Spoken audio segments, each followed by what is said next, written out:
Hi, guys, and welcome to another recording of mine. This one is about how you think and how you process your thoughts and the effort that you use when you're trying to get round these thoughts and how to process them. It all requires effort. And the thing is with me, I've said this many times before to people that know me, I have a low boredom tolerance. So when I'm doing something mundane and boring, I have to find alternative ways to find my feel good. So I like writing and I like processing lots of content in my head. So I hope that some of this might be of benefit, that how you think affects the results that you get, whether it's positive or negative. It's all recorded in the subconscious. So I liken this to shifting a pile of breeze blocks.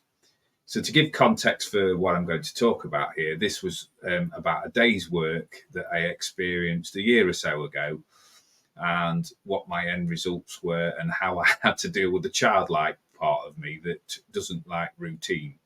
So this is called breeze blocks, and the inspiration for this writing came from recent events, a pile of breeze blocks, and a program that I was watching that involved Bruce Lipton's take on thoughts and the manifestation of those thoughts. Bruce said cells are a data chip. Our memories are stored in the cell membrane and are constantly transmitted to the brain for interpretation. The mind and the brain then responds by creating coherence between belief and reality and coordinates your cells to respond to this information. This got me to thinking about how does any of this relate to my current circumstances. Now, I've had an exciting year this year that has presented me with the opportunity to explore all aspects of my personality. There has been fairs and well-being markets and private clients to deliver to on various different formats, and labouring on a couple of practical projects. I'm mentioning this because it's all to provide context of what it's like in a given week in my life. To successfully manage all of these tasks requires what I call my mind management. It is a skill that requires constant development. It helps you convince your mind that doing an incredibly dull and mundane task is actually worthwhile.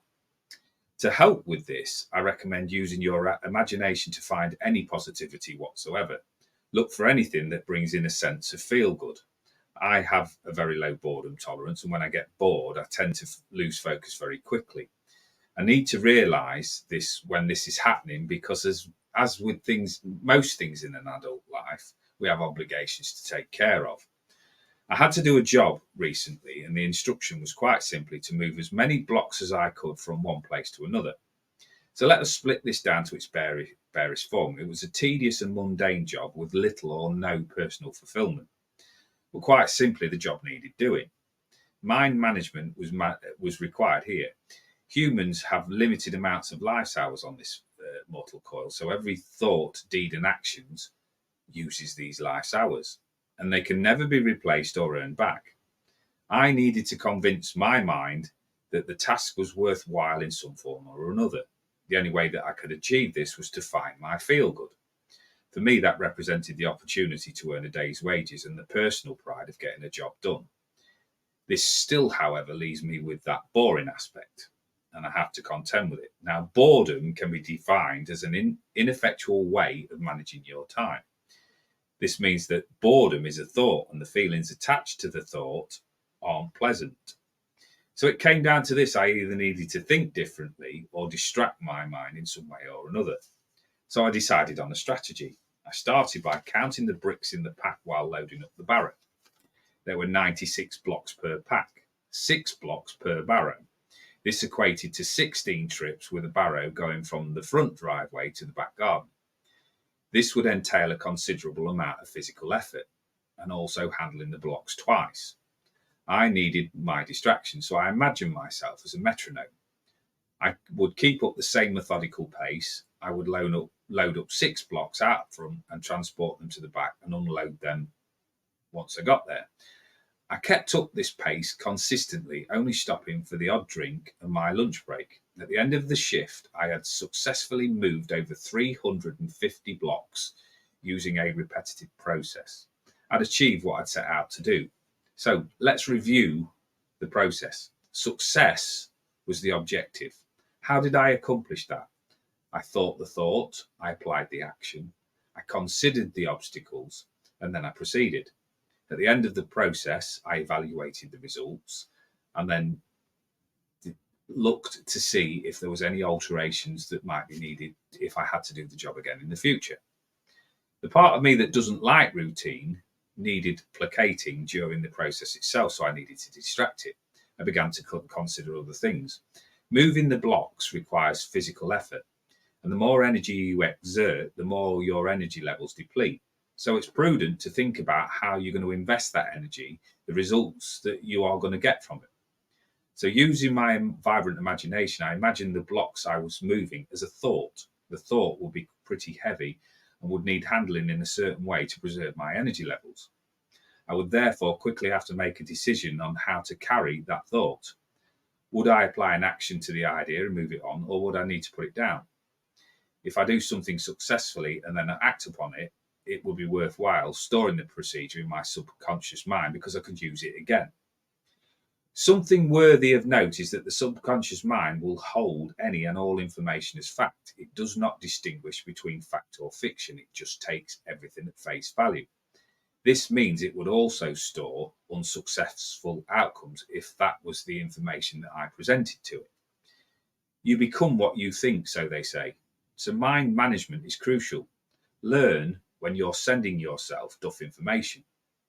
Looking at it this way, I think a thought in my conscious mind that I am rubbish, lacking confidence, or some other negative emotion. The mind will consider this information and help me create an environment to match my thoughts.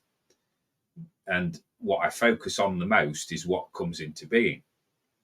Back to the blocks. I pick up my block and I hold on to it. It is heavy and I drop it.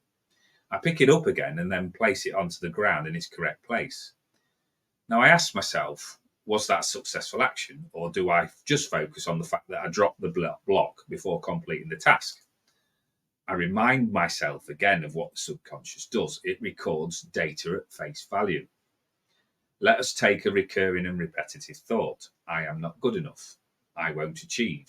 I don't know why I bother, etc., etc. I would ask whether this is true or is it just a thought based on no evidence. If this was me as the conscious thinker, I would be saying to the inner narrator, show me evidence of this or bugger off. If I use this way of thinking, can you show me that I will succeed using this information? The answer is, it can't. I now don't need to exert any effort thinking that thought as it leads to nowhere constructive, meaning I can leave that block where it is, so I don't have to lift it twice.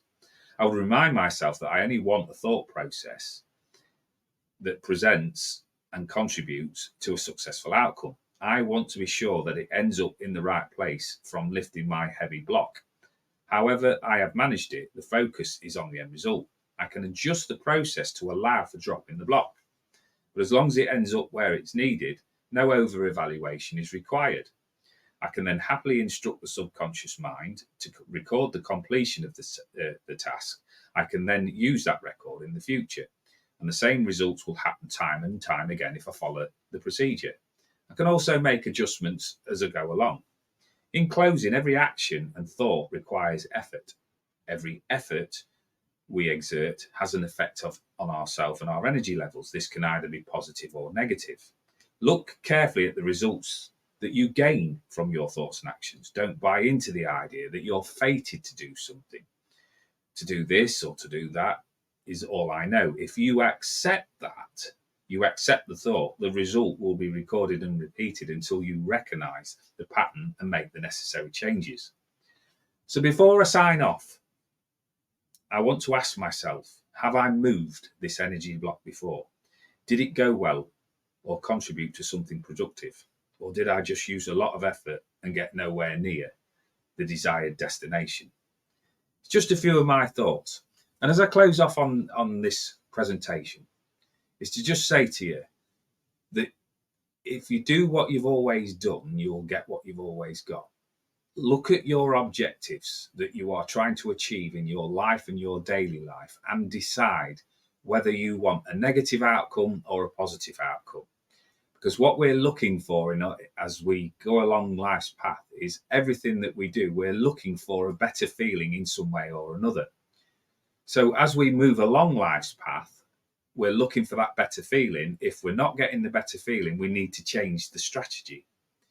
So look at your life as you navigate that path and have a look, right, out of my thoughts, am I getting any success or any lessons?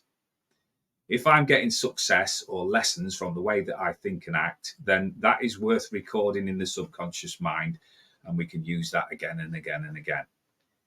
If we're not getting success and we're not getting any lessons, then don't hang on to the energy of the thought. And like I'm just saying, as I leave you now, I just want to say, it's just my thoughts.